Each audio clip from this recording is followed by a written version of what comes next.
Natakot ito, nagmamakaawa at humihingi ng pasensya. Subalit, walang pakialam dito si Tansawa.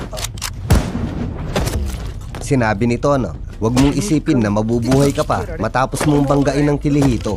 Mabilis lang na tinapos ni Tansawa ang laban nito kay Kazumasa, habang si Tatsuya naman ay patuloy pa rin na nakikipaglaban kay Kenzo.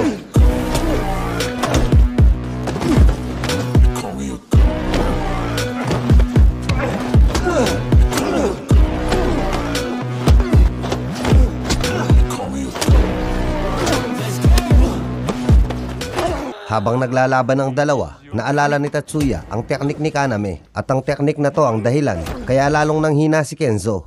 Binugbog ito ng husto ni Tatsuya hanggang sa hindi na ito makatayo. Tapos ay dumating na si Tansawa. Sinabi nito na, mukhang tapos ka na rito ah. Lumapit si Tatsuya kay Chihiro. Sinabi nito na, okay ka lang ba? Okay lang ako, maraming salamat, sagot naman ni Chihiro.